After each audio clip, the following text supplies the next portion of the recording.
Hey everyone, I'm Sam, protocol specialist at Node Guardians. And I'm Ben Rodriguez, protocol specialist at Coinbase. We are going to talk about failover/backup sequencers, but first we want to give a bit more context on the role of the sequencer. So as a user on Arbitrum, when you are interacting with an application, you submit your transaction, and then the sequencer is taking care of it. It will collect your transaction and order it with many other transactions. So let's talk about the challenge statement, and honestly, the censorship over there probably should say lack of censorship. Oh, so it says censorship. Never mind, I apologize. I thought it said censorship resistance. Downtime, right? One of the big things about downtime is in the event the sequencer goes down, right, it cannot perform its duties, as what Sam said. And with censorship, these are when transactions are being purposefully excluded from here, right? When there's and Off-Chain Labs runs, a great sequencer and whatnot, but it's a centralized sequencer, right?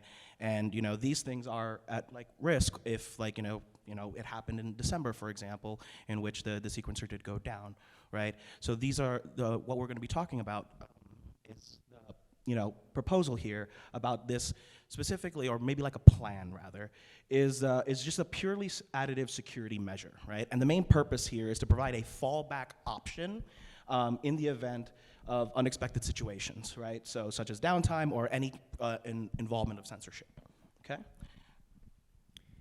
It's important to note that the sequencer cannot cheat, so having backup sequencer do not increase or introduce the risk of Arbitrum user funds being stolen, because on Arbitrum, they are using a technology called fraud-proof that ensures that every stage transitions are correct, so the user funds cannot be stolen. Yeah. So the main plan here is to have Node Guardians and Coinbase run failover sequencers in the event of any of these things can happen. Each one of us will run it respectively.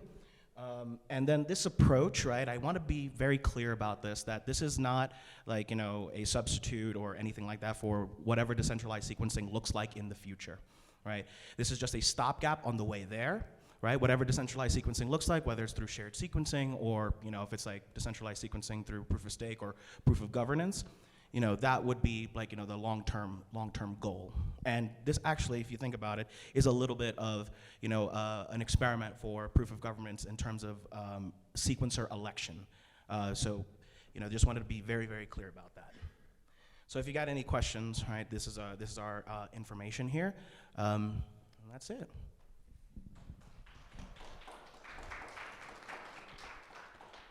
Thank you so much. Okay, I'm sure there's got to be a question or two in the audience for this team. Really interesting technical topic of sequences. Okay. I see hands moving a little bit. No, just an elbow. Get some coffee in there. I definitely need another one. Is there anything you want to add? Make use of this time? Yeah, in fact, we are still in the early days. We know it's a complex technical topic, so we don't want to take shortcuts or rush things, so we are here to basically explain and get in touch and step by step till the moment that we reach. This is not an official proposal, we are just starting to introduce the concept, and step by step we will get into it. Yeah. Yeah, we want to be very mindful of the fact that this is a deep technical topic, and we would want to make sure that this is planned correctly and over time, and make sure we engage the appropriate parties when it comes to this.